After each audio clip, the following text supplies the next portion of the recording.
You know what I love about God? It don't take a lot for him to do what he needs to do, and it don't take a long time for him to do what he needs to do.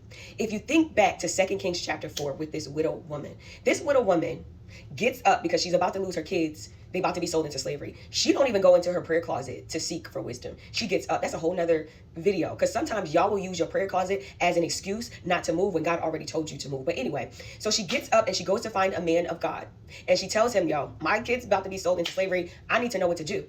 The man of God, Elisha, asks her a very simple question.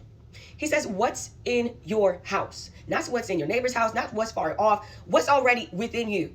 So she says, nothing much but a little oil.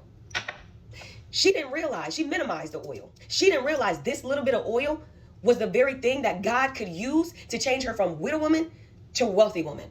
She didn't realize that God could use this little bit of oil to change the trajectory of her life. So Elijah basically tells her, this is what I want you to do. Now that we identified that this oil is already within you, I need you to pour it. Go borrow as many vessels as you can, shut the door behind you and your sons, and then pour. But that was just part of it. When she poured this oil, this little bit of oil began to multiply. It only stopped pouring when she ran out of the capacity, when she didn't have enough vessels, any more vessels left. But that was just part A, right? So the oil multiplied. That's part A of the miracle, but that still doesn't make her wealthy. That still is not getting the creditors off of her back yet. So she has to go back to Elisha, and he gives her a strategy. He says, I want you to sell the oil, pay off your debts, and live off the rest.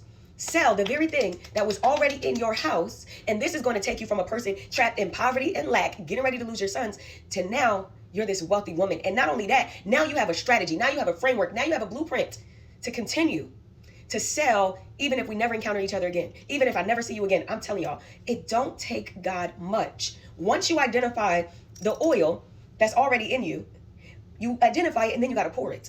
Oil will only flow unless it's poured. Oh my God. Jesus, I love you today. My point in this story, y'all, is God could take your little bit of oil, multiply it, and change the trajectory of your life, change your wealth, change your finances, change everything you got going on. So I'm gonna leave you with this question. What's in your house? Once you identify it, go out and pour it.